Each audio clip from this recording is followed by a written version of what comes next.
Yo, what is up? Welcome to another episode of Book Club, a podcast where we read books and we talk about them to help understand the concepts, to keep ourselves accountable, to improving ourselves, to making the world a better place, improving our relationships, our physical health, our mental health, our emotional health, our financial health, our wisdom, our peace, our purpose, our meaning, a whole bunch of stuff. We do a whole bunch of stuff with this podcast and with the books that we read. And we show up once a week to do this Mondays live on Twitch and Facebook and YouTube. And the podcast goes live. It's posted on Tuesdays. And that's a crazy different introduction than what I normally do, but it is what it is, and it's all true. It's all true. We read a different book every week, and we talk about it here.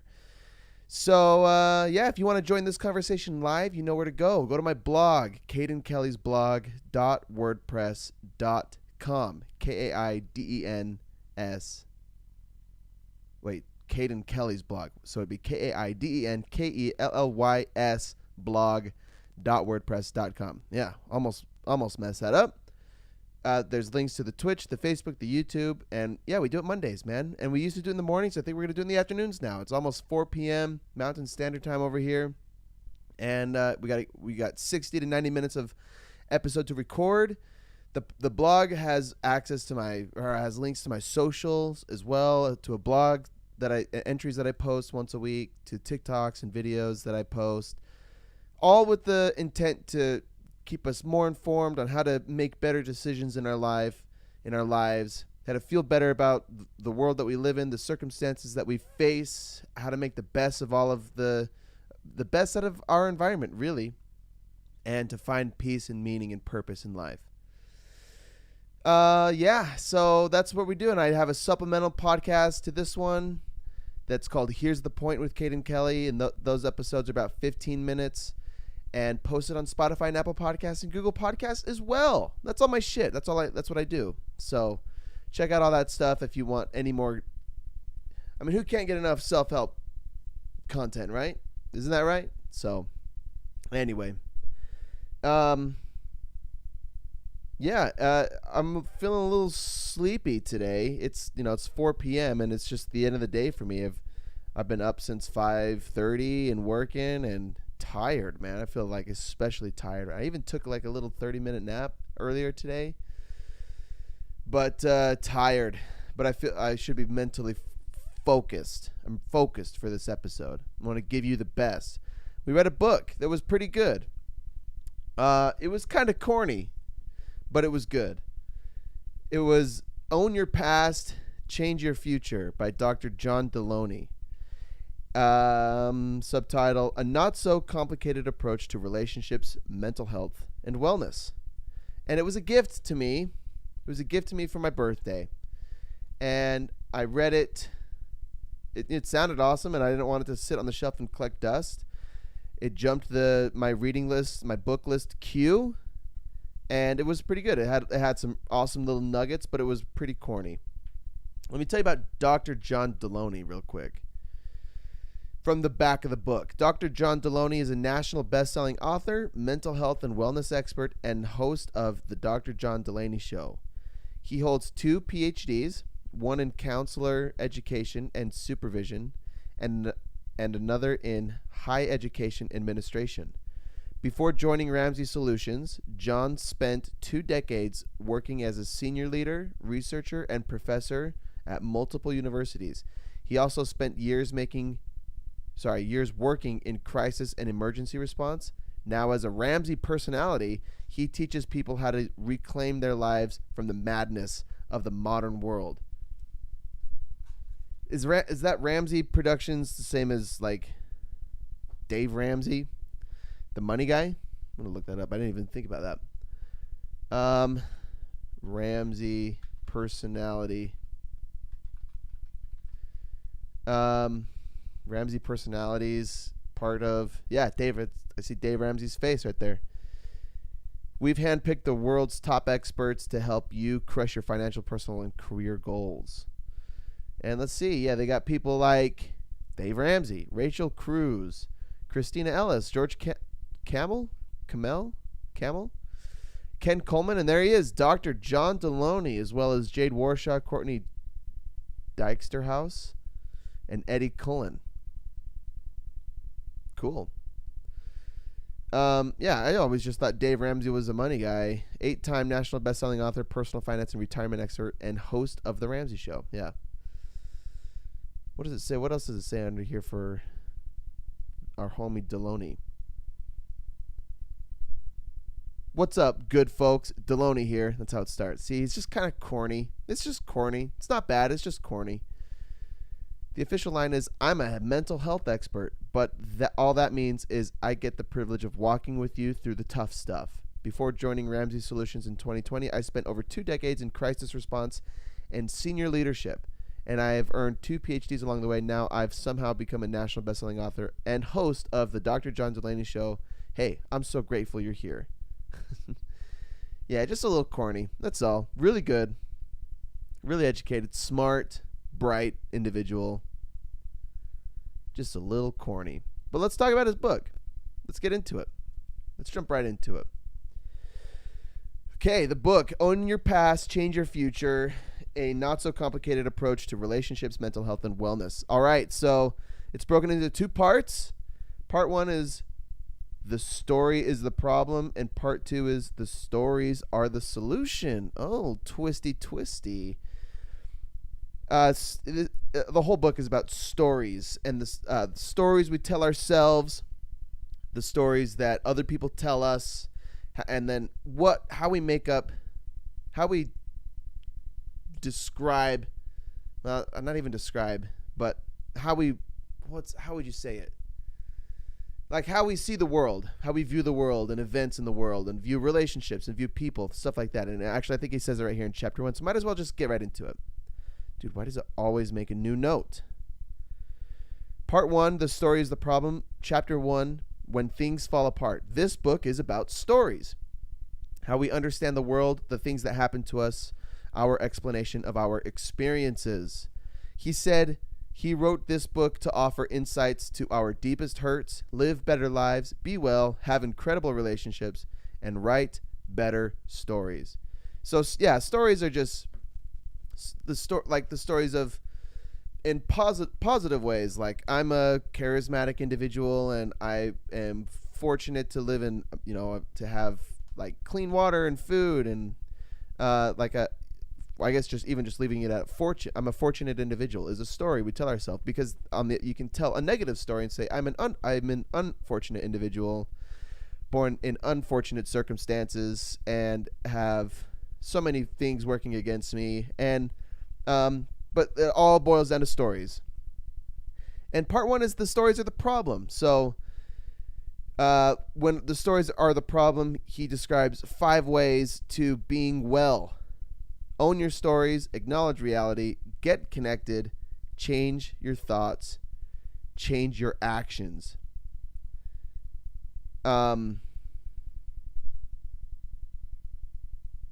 Yeah. And that's those are like the chapter titles for part 2. But okay, so I guess we'll revisit that. So that's what this book is about. The book is about stories, how we understand the world, the things that happen to us, our explanation of our experiences. The book is supposed to offer insights to our deepest hurts, live better lives, be well, have incredible relationships, write better stories. Hey B Moon, good afternoon. Not good morning, but good afternoon. Hey B Moon is in the chat. Welcome. All right, chapter 2, Own Your Stories. quote, when we take ownership of our stories, we get to determine what happens next.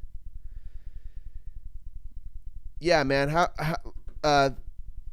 Taking ownership of our stories, that makes me think that like so much of it makes me think of Sadhguru saying awareness, and the whole, like, it brings me like all of, I guess, the foundation of self-help and improving your stories, improving your circumstances. It almost all of it always starts with awareness, and ownership too. And like Jocko Willink wrote that book called Extreme Ownership, and that's the same idea. Jocko talks about ownership, and Sadhguru talks about awareness, and we have to. And then, whoa, didn't I just write? I just wrote in my blog, and someone else mentioned it too in a book. Awareness and acceptance. Shit, where did that come from? I think it actually might have been last week's book, Atomic Habits.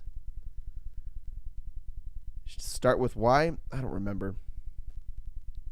All right, but yeah, if you want to make any improvements in your life, the foundation almost always begins with awareness of yourself, your decisions, your behavior, the world around you, things that are happening to you, and accepting that you make good decisions and you make bad decisions, and that other people make bad decisions, and that, yeah, you are born to unfortunate or fortunate circumstances, and there are things working against you or working for you. So you got to be aware of them first, and then you have to accept them if you want to make any changes or improvements in your life. There are 4 types of stories. There are stories we're born into, stories other people tell us, like institutions, religions. There is what actually happened, reality, and then there is the stories we tell ourselves, our judgments of ourselves. And that's what this part is about. Part 1 is about these 4 types of stories. What we're born into, what others tell us, what actually happened, and what we tell ourselves. The book is about changing your life, not deconstructing your life. Chapter 3, stories about the world.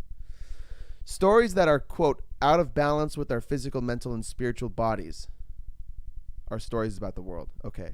Like technology and innovation. I see. I remember. Take abstract notes sometimes. I have to remember. Okay, there are stories about the world that we're told or that we come to learn. Things like technology will save us, and innovation. Debt will save us, or that I can save myself. Somewhere in this book, or somewhere, I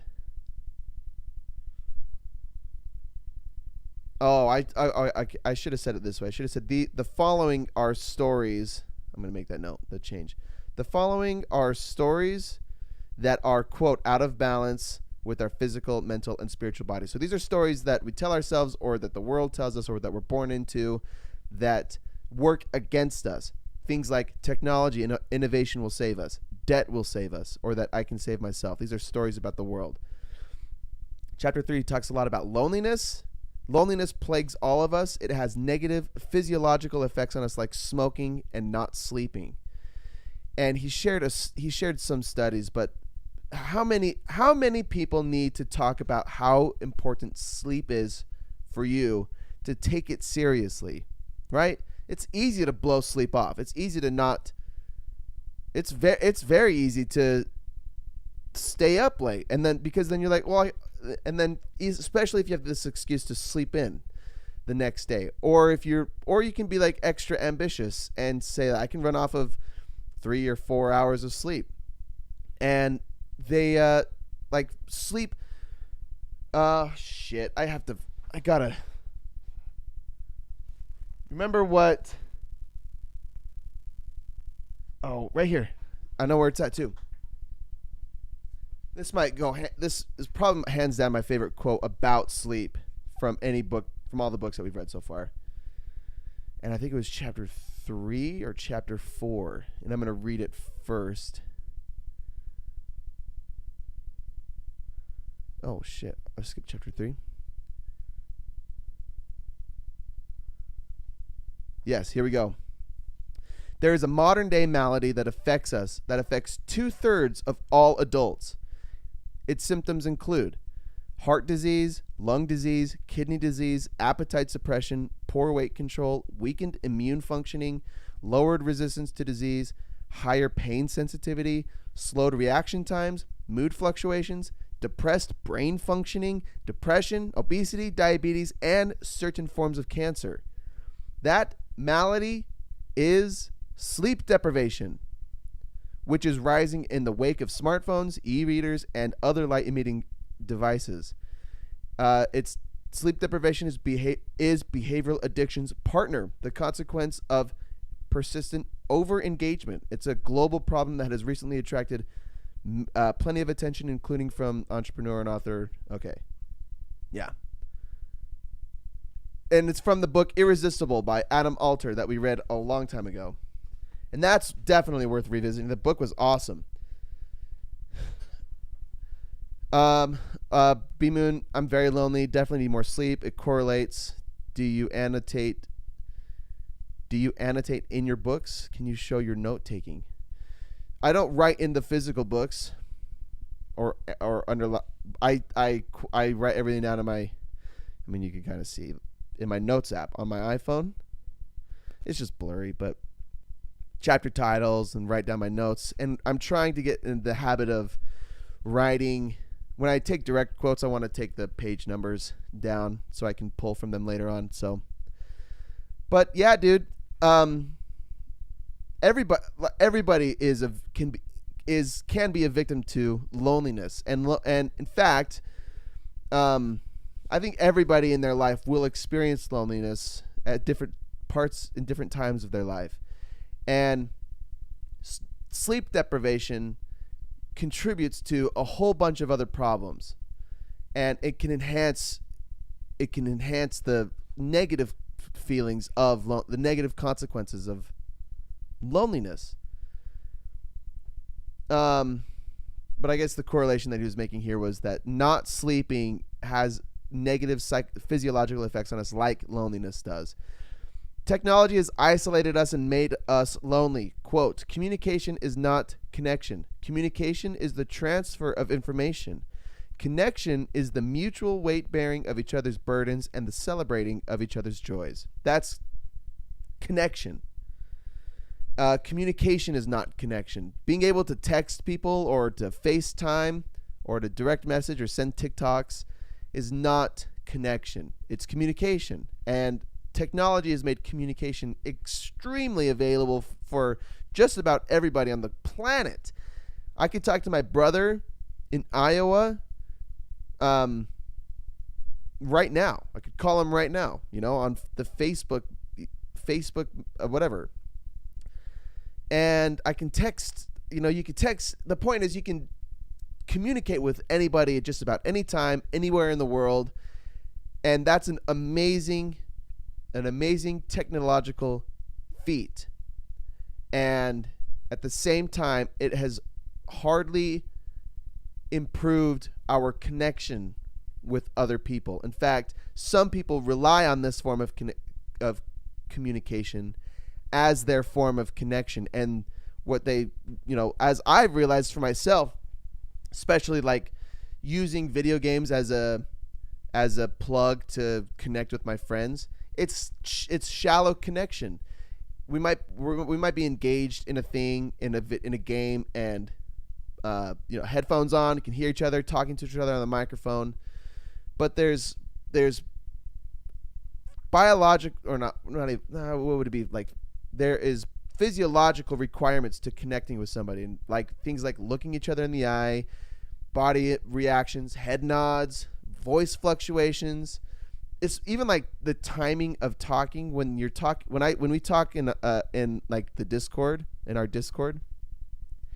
There's just a little audio delay. There's delays on phone calls and FaceTimes too, and like the timing of when to interject a thought or say something, or when you're listening, or like it sucks.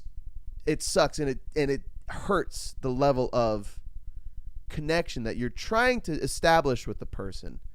It's communicating this way is so amazing.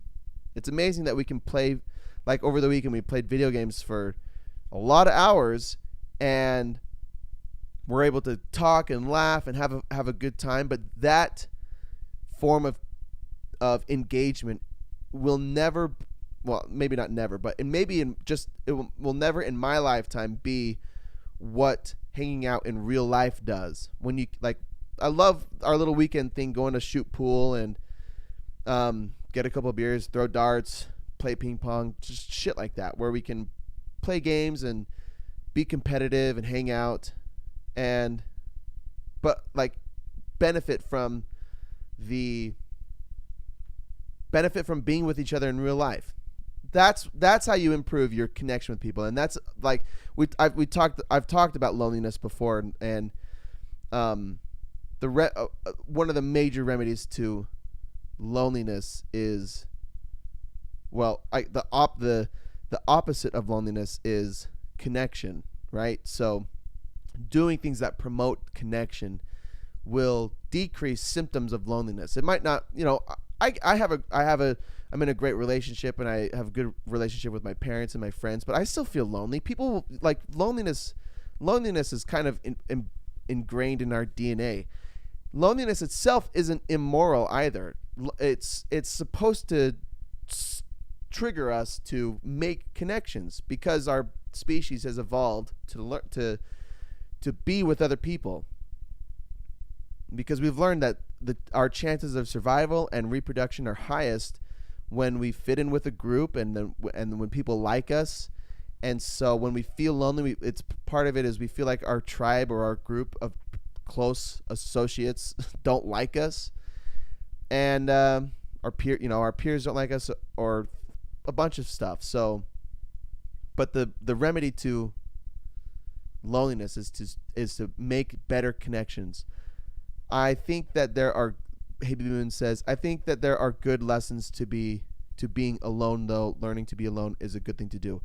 Yes, 100% agree. And there's a difference between loneliness and being alone. And I think Brene Brown talks about that, actually, that being alone is the choosing to be on your own.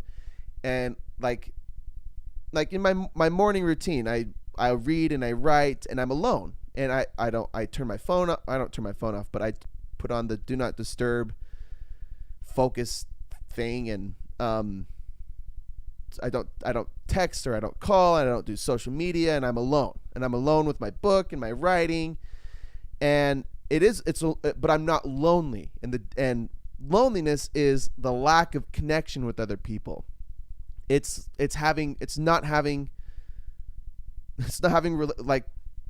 feeling like you have connections with or relationships with people, not just a life partner, but friends and family, and even like shallow acquaintances like your neighbors.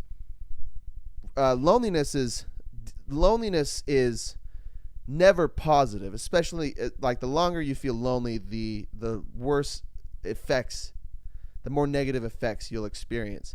But being alone is extremely beneficial, and that's where meditation happens. That's where deep study and deep focused work happens, is when you're alone, usually. And you can be alone with someone else, but you can also be lonely with someone else. Like if you're in an unhealthy relationship, you can be in the same room with somebody but not feel a connection or love or empathy for that person. You can even feel lonely with them. But yeah, there's the difference between loneliness and being alone. And loneliness is never, I don't think it's ever positive, but being alone is almost always positive. That's how I make that distinction, and I'm pretty sure that comes from Brene Brown. That is not an original idea, because most of what I say here is not original, because someone's already written a book about everything, and I've accepted that, and now I'm just trying to read the books.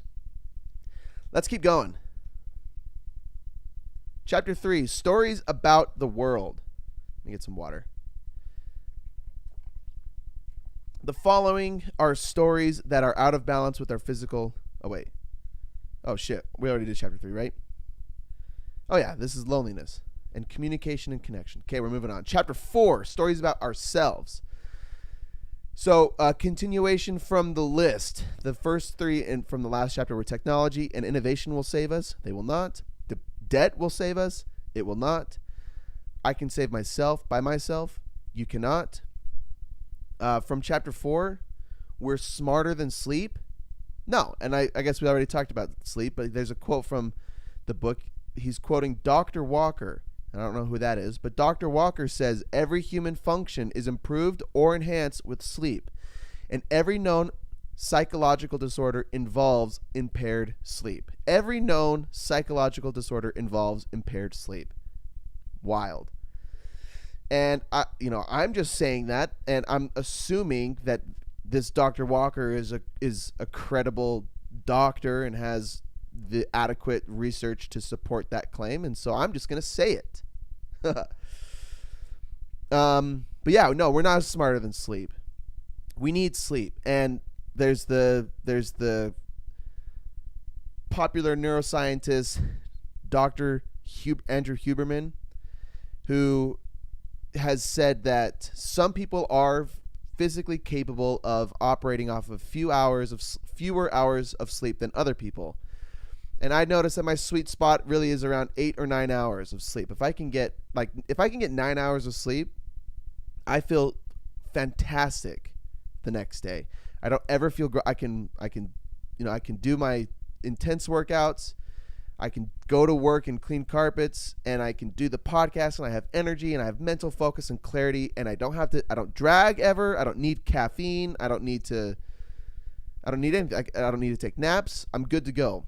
If I get like 7 or 8 hours, like right now I'm running off about 7.5.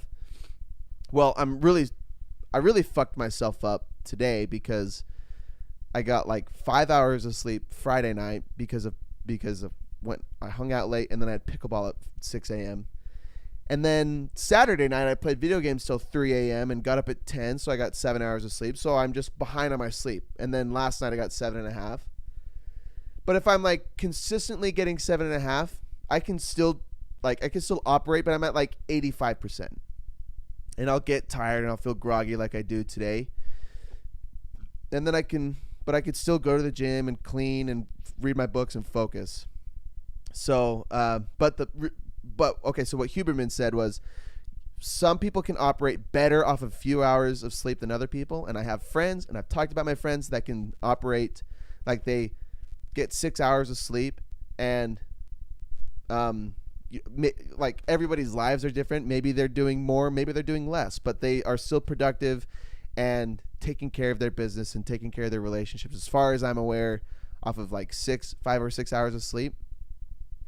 And if I did that, I would be a train wreck. If I consistently got 5 or 6 hours of sleep, I would be a mess.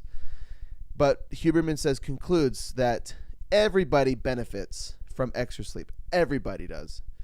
And if you think about our ancestors slept like most of the time. They were like mostly resting, not even just sleeping, but just mostly resting, because energy was precious to them. Because one reason, they didn't always know where their next meal would come from. So our bodies are designed to store energy and to relax and rest and be able to rest, and then use enough energy to get food, and then whenever you eat, and you store the extra energy.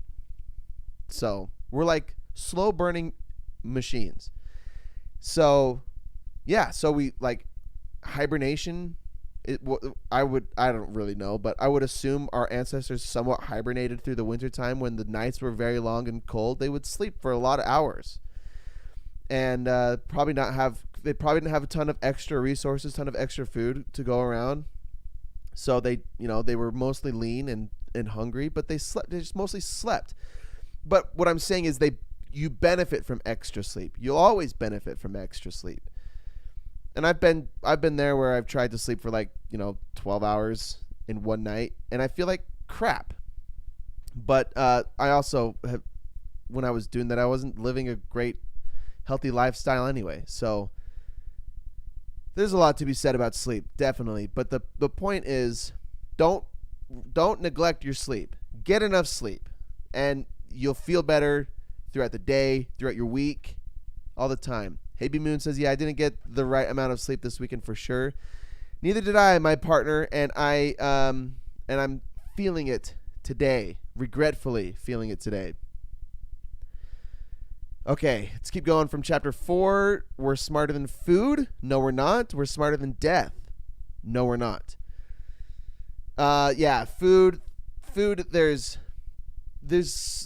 so much to say about food, about what kind of food you should eat, but mostly just don't eat crap all the time. And I go back and forth with food, like how disciplined I should be, how disciplined everybody should be with food, and really it really boils down to, like, if you're struggling with gaining weight, eat fewer calories. If you're struggling to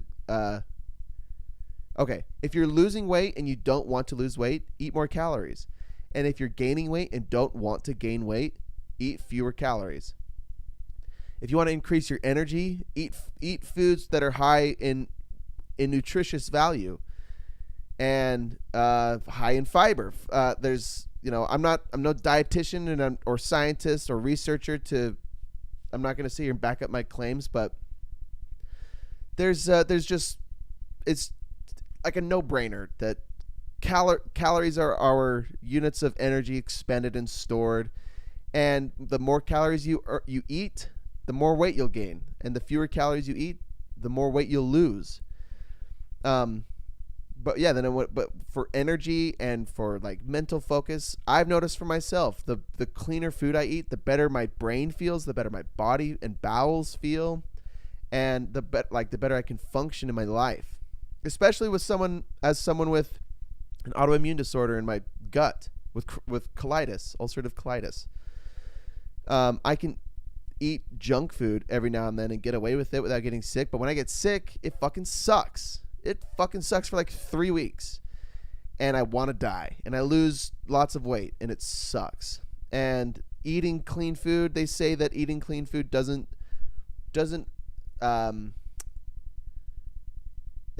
decrease the chances of colitis flares from occurring, but I don't give a fuck, because eating clean just makes me feel better anyway. And I can only imagine that eating whole foods, like whole fruits and vegetables, and not processed or greasy or fatty or fried foods, are just better on my belly and will reduce the chance and will just keep my gut healthier and happier for the long term.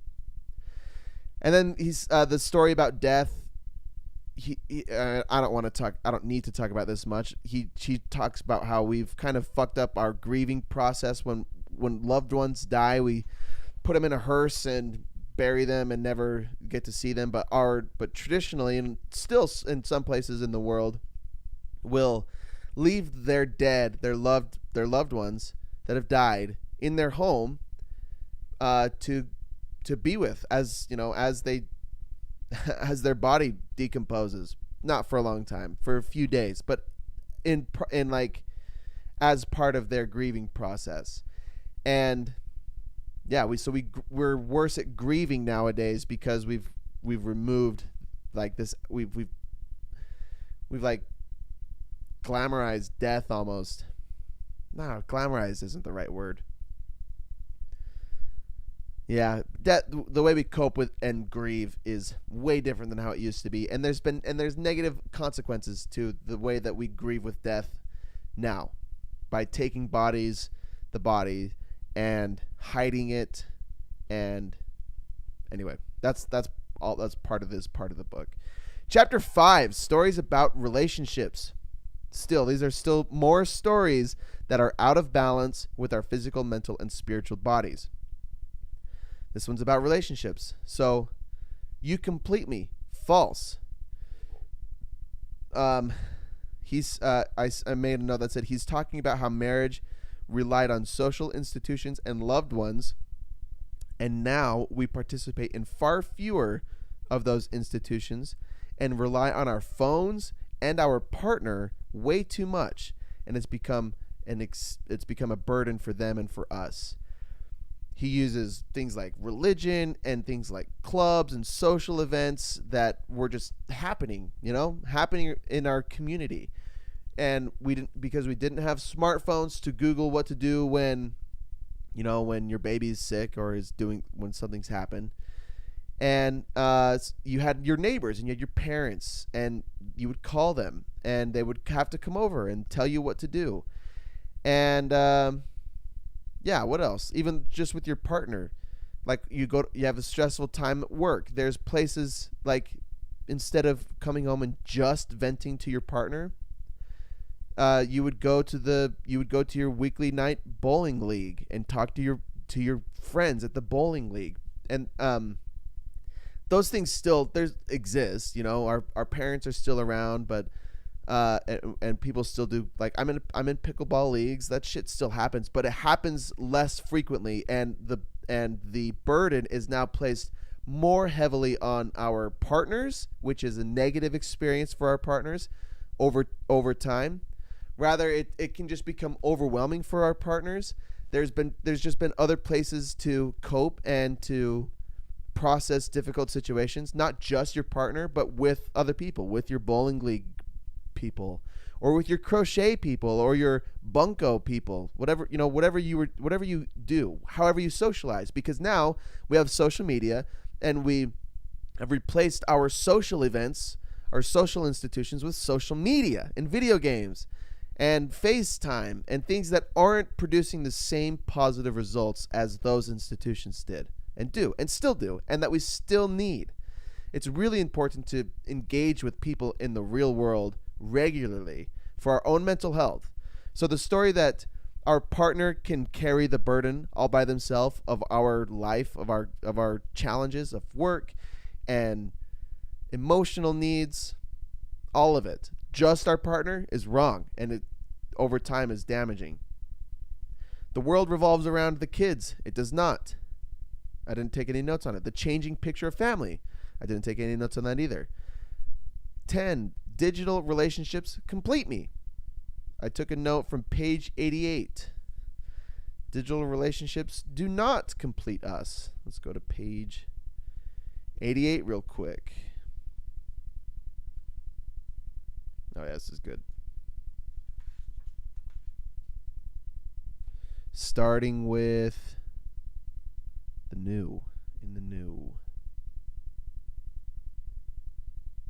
In this new century, most of our friends have been shoved into fancy digital boxes with 3 or 4 inch screens. We've traded quality for quantity, and we're drowning in shallow water. And I had another quote too here. Now before you close this book and feed it to Alexa, I know there are meaningful and real interactions that take place online. Research tells us that people are more likely to divulge truths, share, and interact online. People spill their guts and vomit their feelings, and these interactions feel deep and transformative. They kind of are, and they kind of aren't. Being honest and vomiting up feelings are important, but they should not be the high water mark for friendship. Presence is. Showing up is. Being fully known and still fully loved is. Hitting the thumbs up emoji is not friendship. Laying down your life is. Beautiful.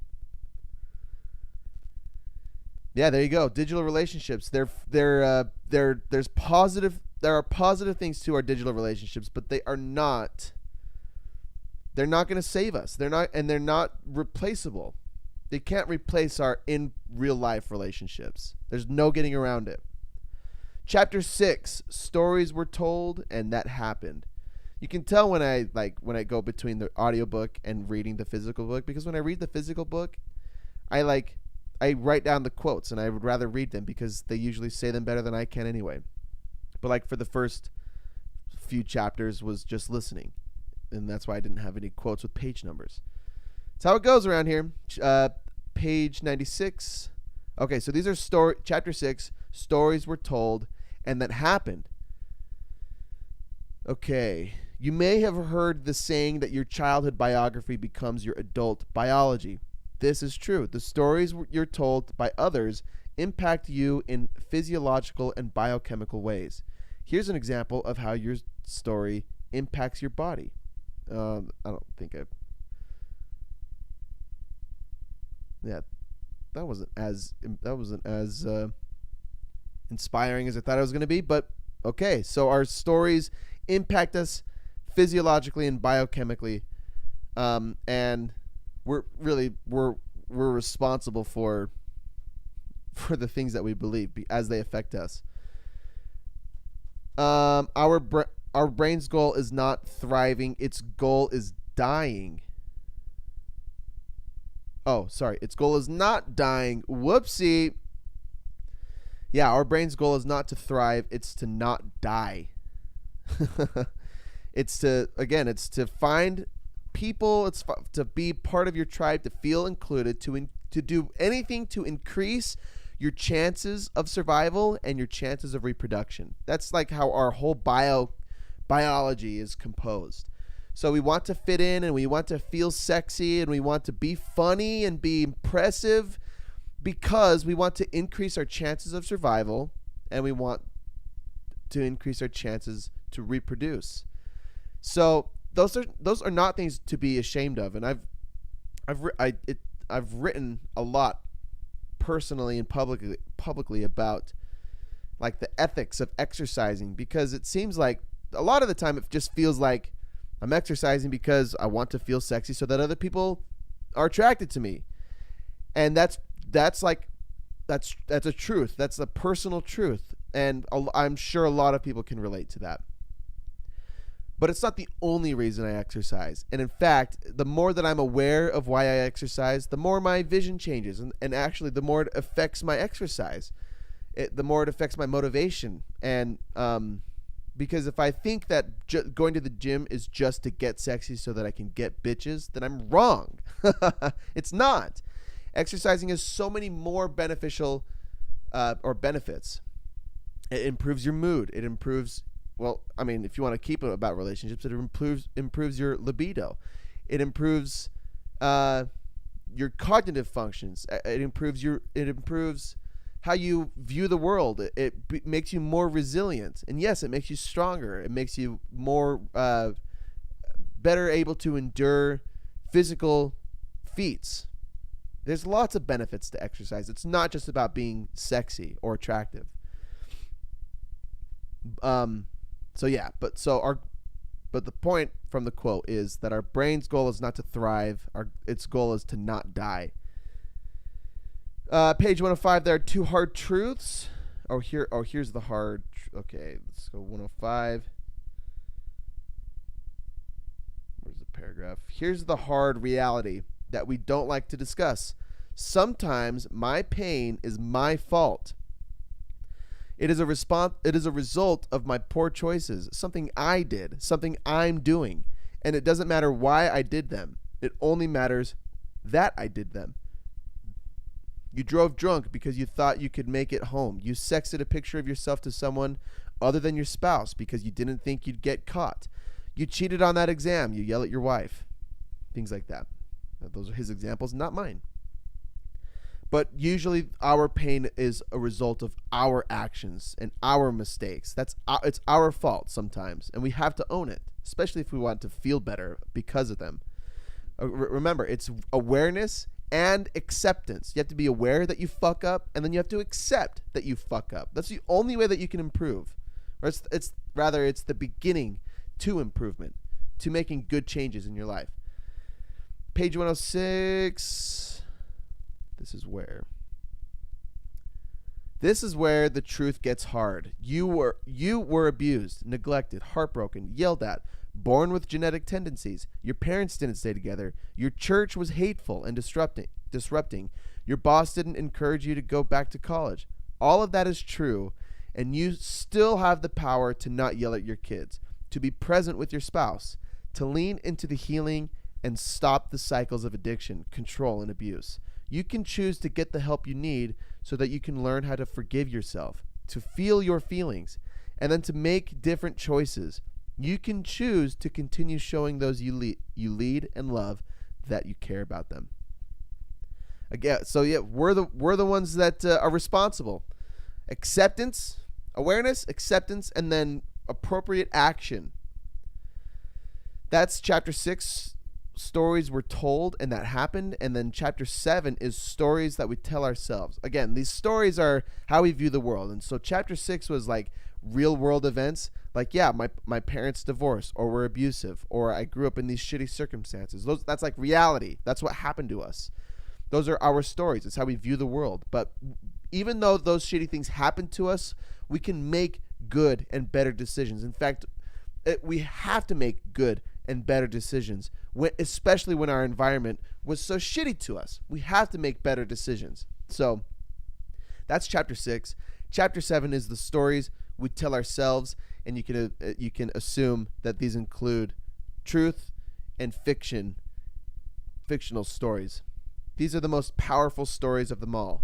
Page 116, there's a quote by Dan Gilbert. I don't know who Dan Gilbert is, but it's a good quote. I'm assuming.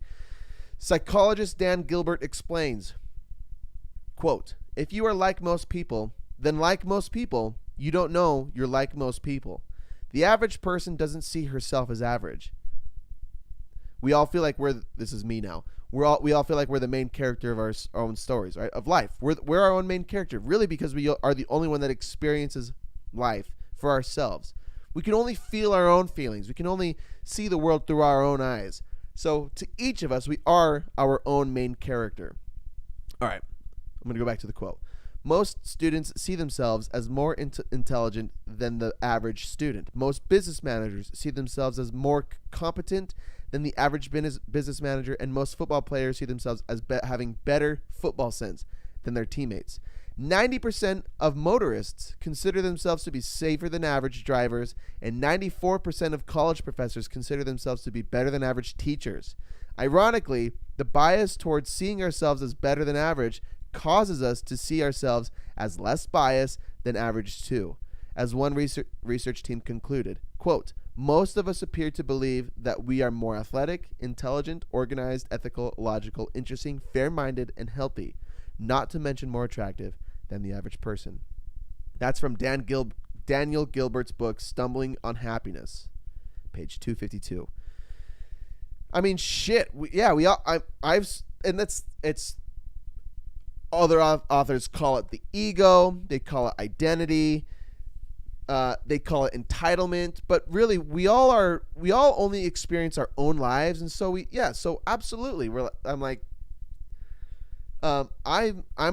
competent, and I've totally thought this about driving. That I trust myself behind the wheel than I trust everybody else. But in reality, most people, I'm just as good of a driver as most people on the road. I'm not anybody special. And The Subtle Art of Not Giving a Fuck paints it really clearly that you are not special. Most people are the same. We're all pretty much average. Better in some areas than others. Worse in some areas than others.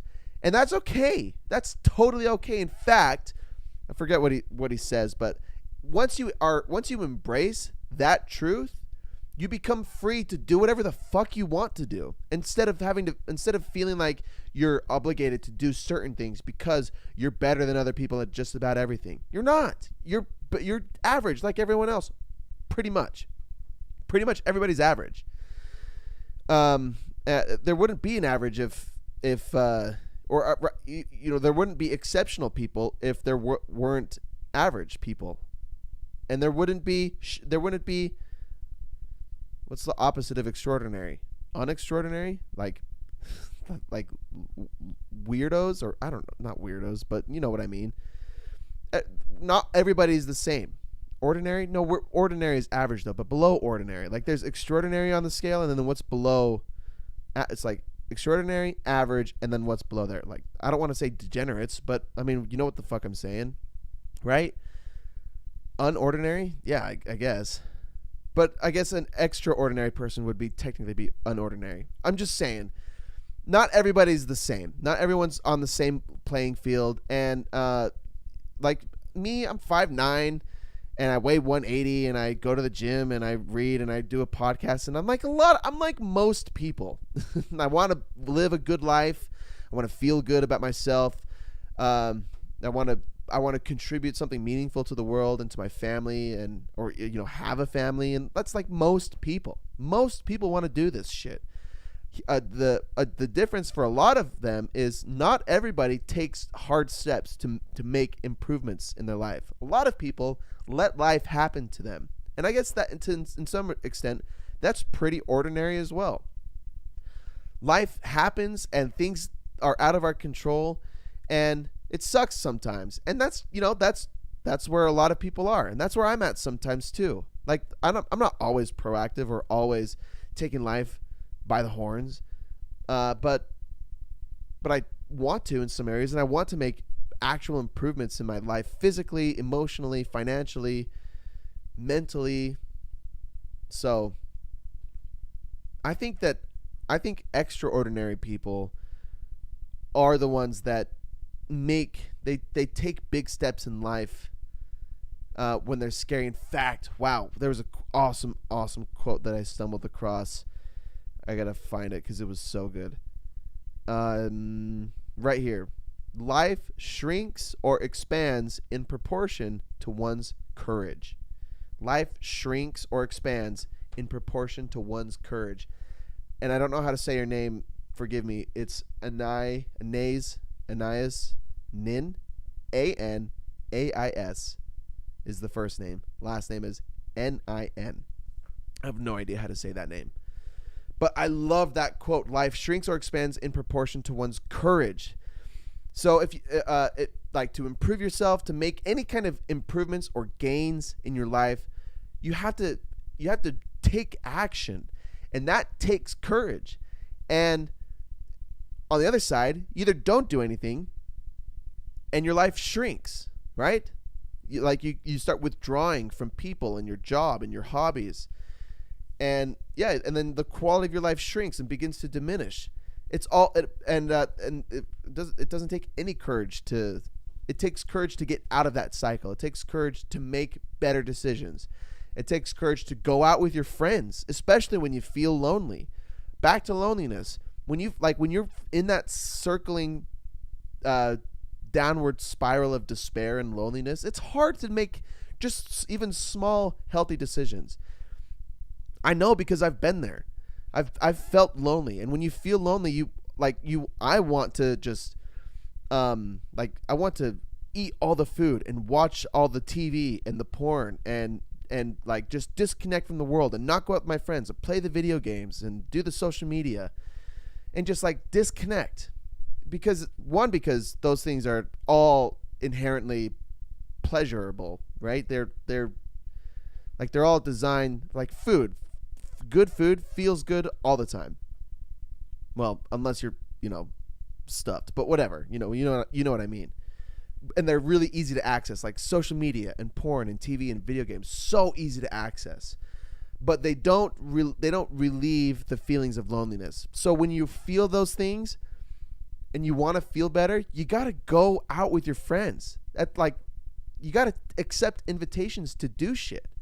And that's not easy when you don't feel good. It is not easy when you don't feel like when I have my bouts with colitis, I even just like feeling or showing up at my desk to do the podcast or to read books. It's fucking hard.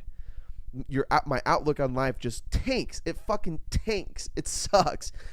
That I had my last flare up like a few months ago before my cruise in October, so early October, 3 months ago. And yeah, man, I would write in my journal every day just about how like unmotivated and depressed and lonely. No, not really lonely, but depressed and just like shitty that I felt. I've had a lot of awesome support through my life and an awesome partner to support me, especially when life sucks like that. But the point is, there will always be times in life where it sucks. There will always be times where things don't go your way or you fall into a funk, and it's really, really easy to let that spiral and spiral and spiral. And it's really hard to turn it around. But you have to. If you want to improve your life or improve the way you feel, you have to turn it around.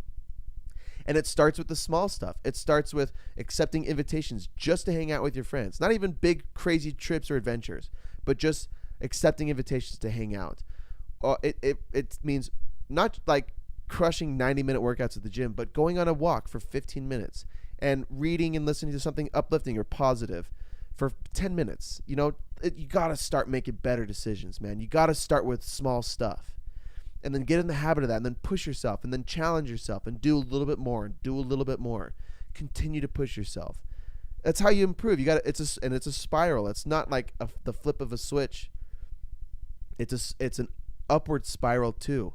And every good decision you make is a success. I wrote about this in my blog recently too. Every good positive decision you make is a success. It's a victory. But doing it consistently starts trends, and you start to spiral upward, and then you realize, or at some point you'll realize this trend has I've been spiraling upwards for so long, and everything seems positive now, but it's because of months and maybe years of small daily positive decisions and improvements. Awesome. And I love that quote, man. I'll say it one more time. Life shrinks or expands in proportion to one's courage. Beautiful. Let's keep going, man. We're still in this book. I think we're halfway. Okay.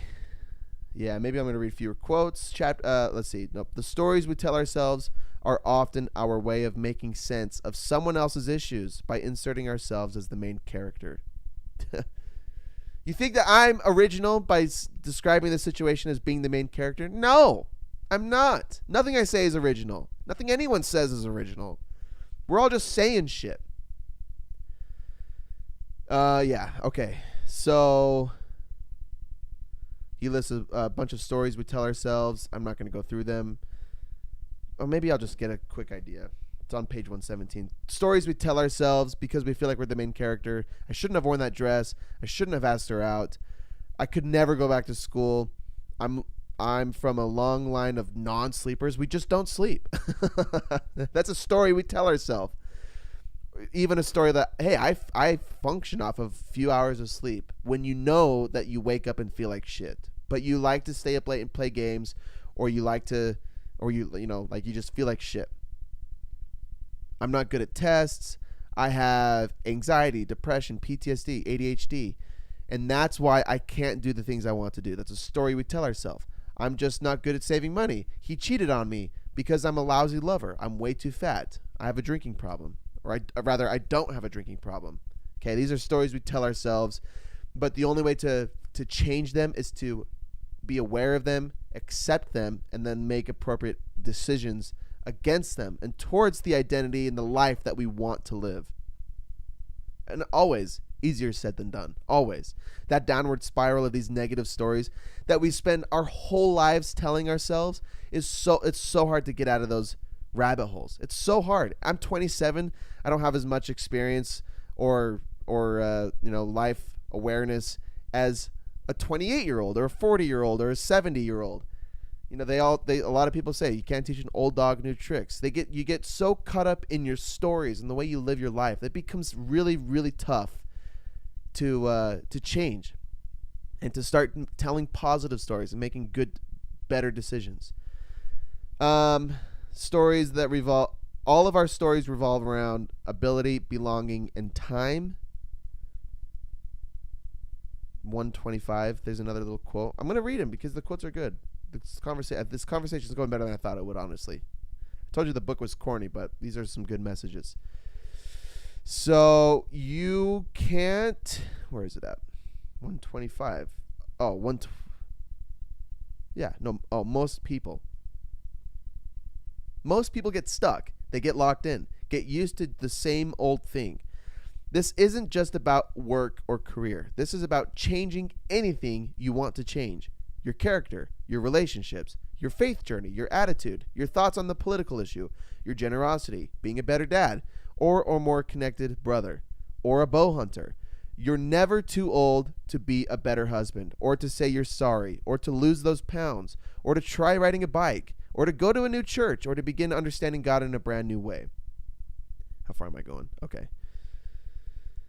Often stories about time start with wounds. I wish I would have, or I'll never be safe. I'll never be safe. I'll never be married. I'll never be free from this marriage. I'll never have enough money. I'll never have enough time. I'll never accomplish this dream. I'll never get rid of this weight that's dragged me down. I wish I would have made that call. I wish I would have apologized or put my name down for that job or kiss her back in college. It's not too late. There you go.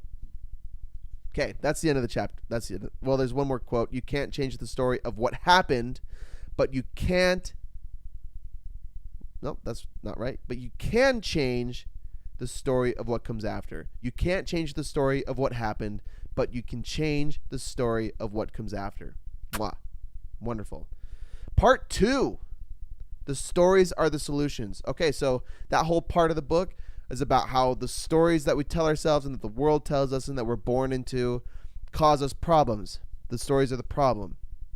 This part of the book, all about how the stories are the solution. So let's get into it. There's 5 steps on the path to living well. There are 5, and that's these 5 chapters. They are bricks in your backpack, acknowledge reality, grieve what's lost. The 3rd is get connected. The 4th is change your thoughts. And the 5th is change your actions. Chapter 8, bricks in your backpack. Bricks are events that happen to us that set you back and make life hard. Yeah, imagine it's a metaphorical backpack that we all carry around, or luggage, or baggage. People call it baggage or luggage, but he calls them bricks in our backpack. Bricks are events that happen to us that set you back and make life hard, like getting fired or the death of a loved one or a chronic illness. We're responsible for pulling these bricks out of our backpack. The first step is to own your stories. Wow, I got an insane itch on my nose. I'm so sorry.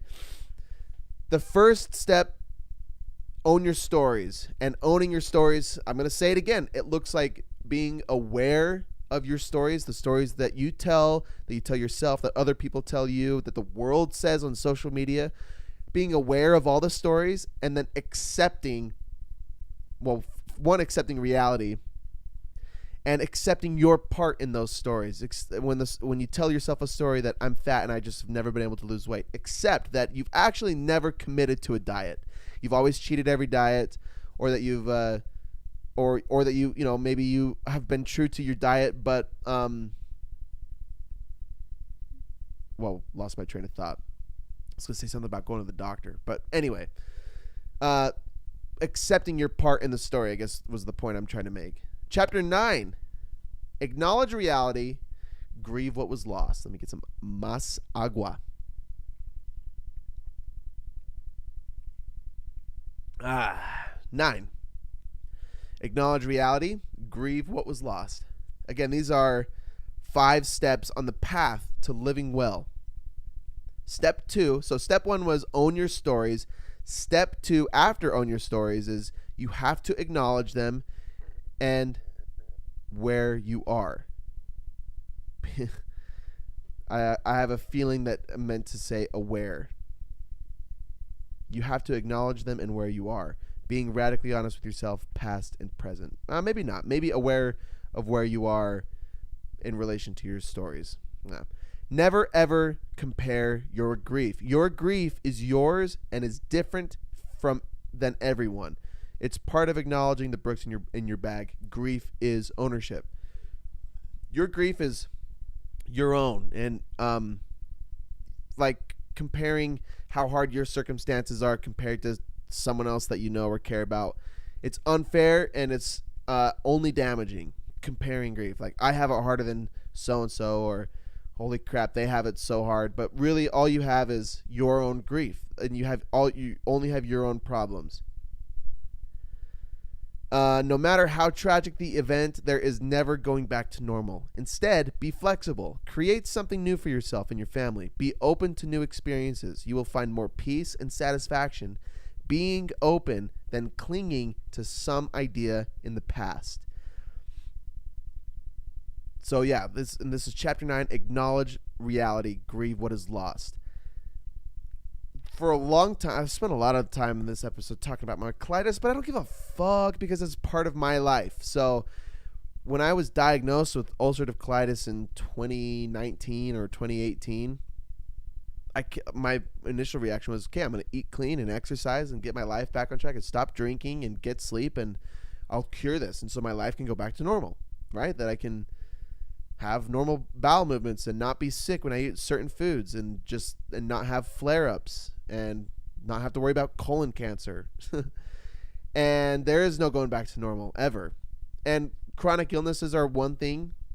I'll carry my chronic illness to my death. But there's other things like education, maybe that's not a great example, but other events like quitting your job. Okay, he uses the pandemic as one example.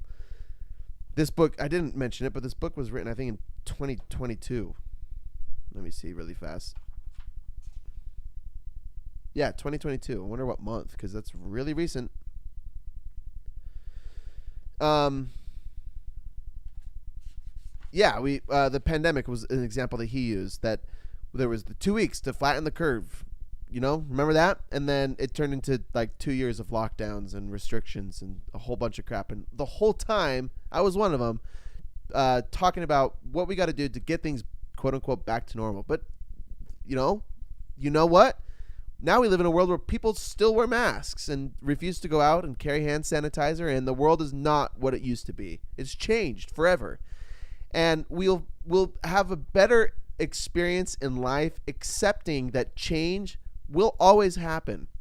And there really is no such thing as a quote-unquote normal, back to normal. That only exists in our head. Probably because either then was better than now, or now is hard and sucks, or is unfortunate, misfortunate, unfortunate.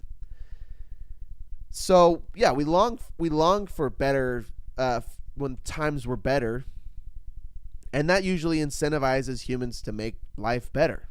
And that's one reason why we feel that the longing for a better life is because maybe, well, it leads to improvements in some ways and better situations for most people. But anyway, there is no such thing as back to normal. There's only now. There's only this moment that we live in.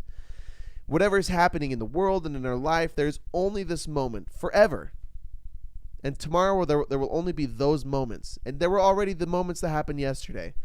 And whether the moments that happened yesterday were better or worse than the moments today, they are not today. And we can make the best out of the moments that we have today, even if it's hard, even if now you have a chronic illness, or now you have to live life with the death of a loved one, or now you don't have that job that you used to have. You still only have this moment, and you get to choose to enjoy it. Really, that's it.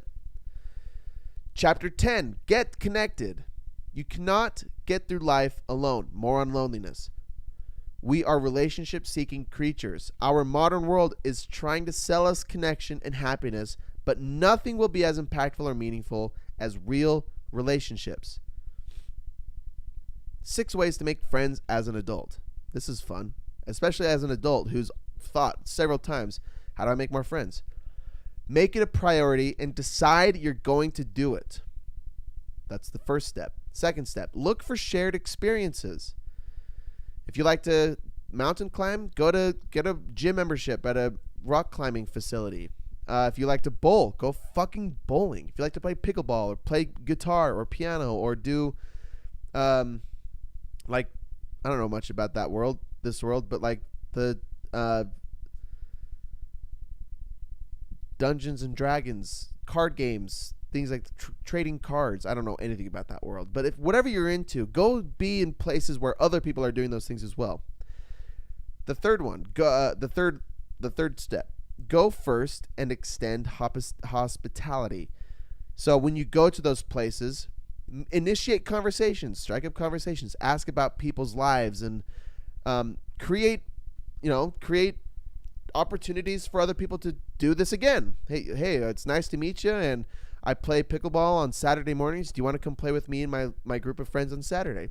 Oh, sure. Or can I save your number in case I need a sub, or stuff like that. Go first and extend hospitality. Step 4, say yes to invitations and adventures.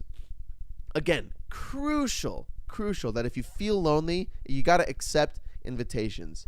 You have to accept if somebody reaches out to you and, well, hey, let's go to dinner, or let's go see a movie, or let's play Settlers of Catan, or let's go bowling. Lots of bowling, but say yes. Even if you don't love it. I don't love to go bowling. It's actually kind of a drag, but I know how important it is to spend time with your friends. And I don't give a fuck about pool or throwing darts.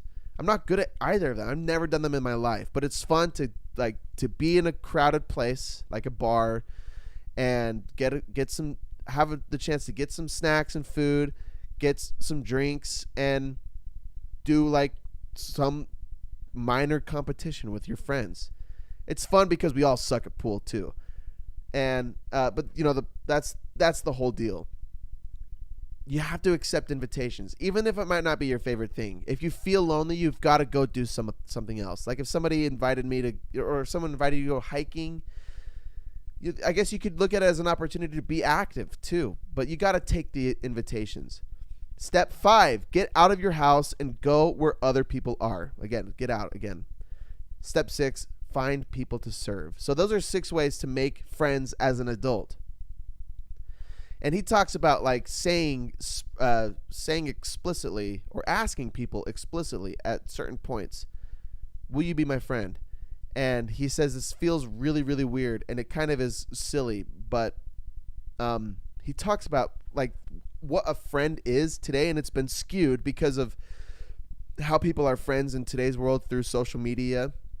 But friends in the way he defines it, are people that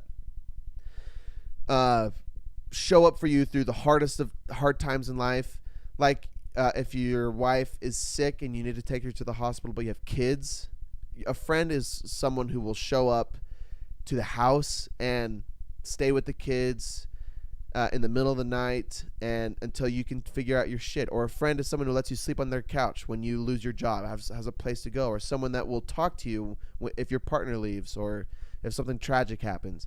That's what, like, friends aren't just people to get fucked up with or people to text or to call. Friends, like a true friend is someone that will be there for you. And so he says, be explicit. If you ask someone to be your friend, say, I am giving you permission to call me if you need me for any emergency. And in return, I'm going to do the same with you. I will ask you for advice and for help in my most dire circumstances. And that's what a real true friend would do. And if you want to go deeper on friendship, tell your friends about the good stuff in life, the bad stuff. Tell your friends what hurts. Be honest and show up for them. Chapter 11. 3 more chapters. Change your thoughts. Who do you allow into your heart and allow to hurt you? Allowing everyone or anyone to hurt you will drain your mental and emotional well-being, be exhausting, and be painful. You got like toxic family, or you have toxic people in your life, peers, people at church, or people at pickleball, or whatever you're doing. If you allow all of those people into your life, some of them will hurt you. Some of them will reduce the quality of your life. But it's really up to you to let them. In one way, you are the only one that decides how close you become to these people, to toxic people. How if you're able to separate yourself from them, that's up to you. If you don't like the people you play pickleball with, find new people to play pickleball with. But beside that, you get to decide how to respond, especially if, like, even if it is a close loved one, someone that you respect and care about, makes a comment that hurts your feelings. You're the only one that gets to decide if that comment is valid or not. And your mom, who is someone who I have allowed in my life to give me wholesome advice, if she said, you're gaining weight, that is taken in way different context than if someone on Twitter commented on a video of mine and said, you're gaining weight. that comment could hurt equally from both people, but you are the only one responsible really to allow it to hurt from either of them. And the only reason you'd want to allow people to hurt you is because, well, we could talk about the kinds of people you should let into your life, but really what I want to say here is the people that you care about the most should care about you too, and should be giving you advice to improve your life. And so if you're gaining weight and you're becoming an unhealthy individual and it's ruining the quality of your life, someone that cares about you should be able to stop you and say, listen, this might hurt your feelings, but what you've been doing for the last 6 months or a year or a few years is I've noticed has had incredibly negative consequences, and I'm here to help you improve those qualities. So, but it might hurt your feelings, but if you allow everybody into your life, it'll drain your capacity to accept criticism and feedback and it's draining, and it feels like shit to allow strangers to hurt your feelings. It's not good. There's a quote from the book. He says, Mo Gaudat says that, quote, so much of your happiness depends not on the conditions of the world around you, but on the thoughts you create about them. When you learn to calmly observe the dialogue and the drama, you can watch your thoughts, knowing the only power they can gain over you is the power you grant them. This is from Mo Gaudat's book, Solve for Happy, Engineer Your Path to Joy. Awesome quote. Someone talks, I don't remember at all who said this, but someone talks about distance, like distance self-talk. Ooh, and I bet I could find it with that phrase. Distance self-talk. Chatter. The book Chatter. Who wrote that?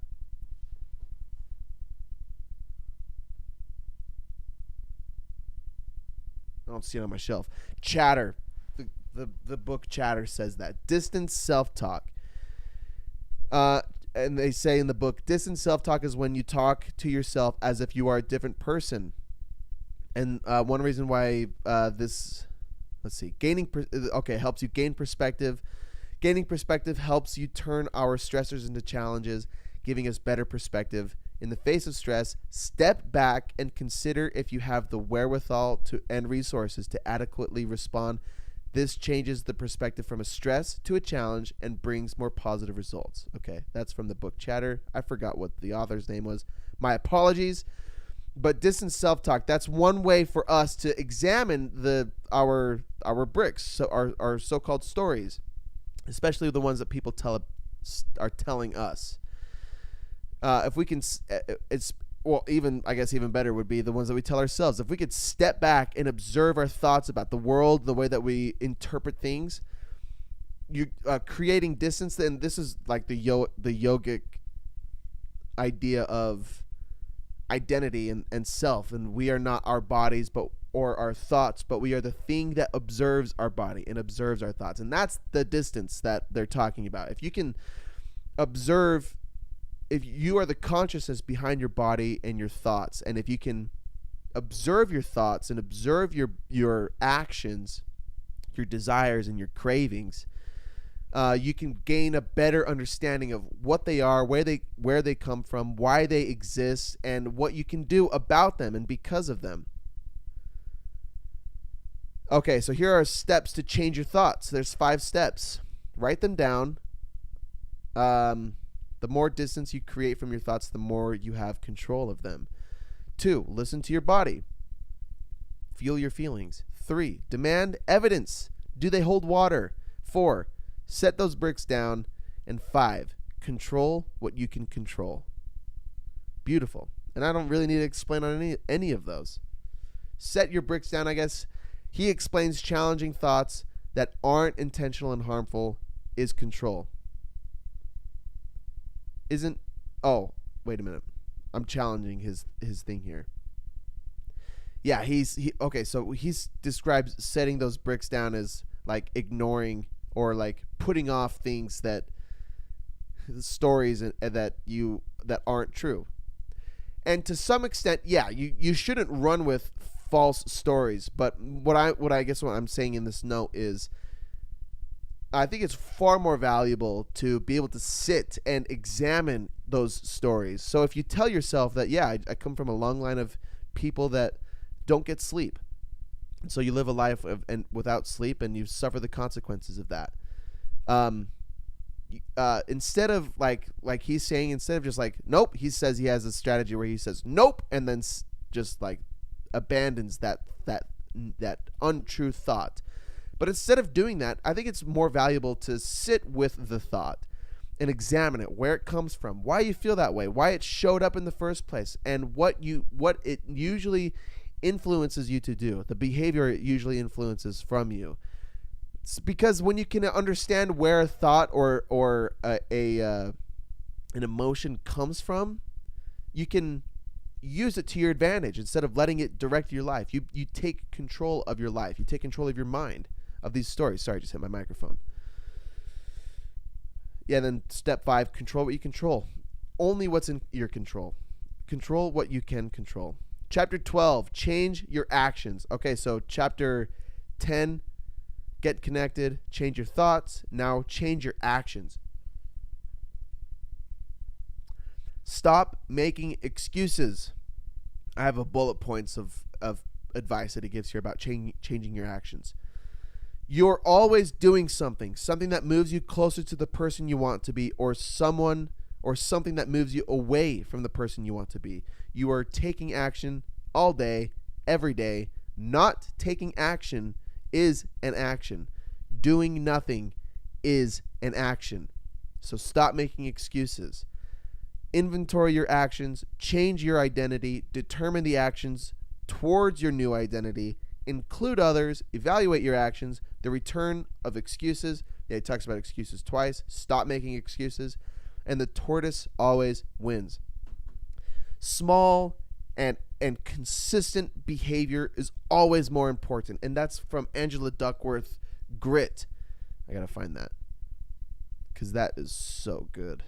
Might be one of my favorite quotes ever. Consistency of effort over the long run is everything. I love it. Consistency of effort. And it doesn't have to be amazing effort. You just got to show up. You just got to do it every day or every week or every month or whatever the thing is. But like this podcast, I just got to do it every week. And part of the podcast is I got to read a book, part of a book every day. And I got to finish it every week. And I have to write every day. And I have to take my notes every day. If I want to improve, and if you want to improve your relationships, you got to go to pickleball practice every week, or violin practice, or dance practice, or Dungeons and Dragons card exchanges, or whatever your thing is. You got to show up. And then when you're at home, you've got to practice it. You got to take action. You got to stop making excuses.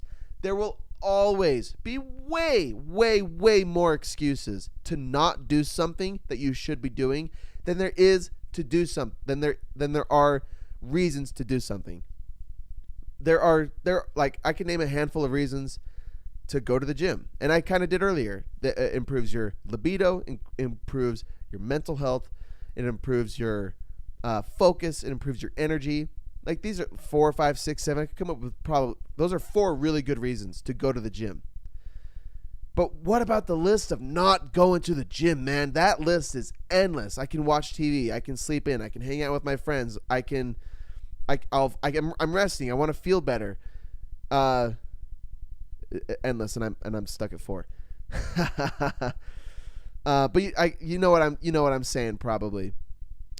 Anybody could come up with anything. I want to hang out with my family. I want to go on vacation. I need to work. I need to do my hobby.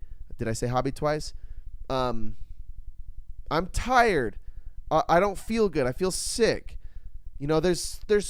I have a chronic illness, or it stimulates my chronic illness, or I don't like the people there, or I don't like the atmosphere, or I don't like the equipment, and I don't like the routine, and I don't like the way it makes me feel. There's so many reasons not to do anything. So many excuses, man, and you are the only one that will stop those excuses in their tracks. Take action, be responsible, and do the thing. Do the hard thing. Do it. Do it. If you want to improve your life, and I guess I've said it before. I assume the only people listening to this podcast are people that want to make improvements to their life. And taking action, so many of these authors say it's far more important to take mediocre action and to take action and fail and to try again. That will always be better for your long-term success than to not do anything. You have to show up, even if it's not your best, and even if you don't want to. You have to show up. Take action. And then there's the last chapter, chapter 13, about redemption. You redeem your bricks, or the false stories you tell yourself. You redeem your bricks by learning from them. Quote, wellness is an approach to life. It is an action, a way of being, not a destination. That's a paraphrased quote from Emily Nagasaki's Burnout, The Secret to Unlocking the Stress Cycle. Wellness is an approach to life. It is an action, a way of being, not a destination. That is wellness. You get to choose wellness. You get to choose to be in a better place. And just like Frankl says, Viktor Frankl, who was a Nazi concentration camp survivor, we are in control of our thoughts. We're in control of our reaction to our environment. And even in the most dire of circumstances, we can choose to be to be stoic, to be in control of our temperament, to be in control of our attitude, regardless of how awful it is, and regardless of how pleasant it is. Like if you're just like on a bender and doing a bunch of, or have the chance to do a bunch of drugs, you remain moderate and temperate, even in the positive experiences. That's how you find wellness, and it's an action every day, and it's positive spirals going upwards every day, and every improvement, every good decision is a success. That's it, man. That's Own Your Past, Change Your Future by Dr. John Deloney. A not so complicated approach to relationships, mental health, and wellness. I always enjoy the podcast almost more than I enjoy the book. I thought the book was corny, but those notes were not corny. I thought those notes were fucking awesome. Next week, I'm actually torn between a couple books. I've started a book called Temptation by Daniel Axt, and I've started it, but I have a couple others that I kind of want to read. And the one reason is I think this might take me a little while to get through. There's no audiobook, and it's kind of long, and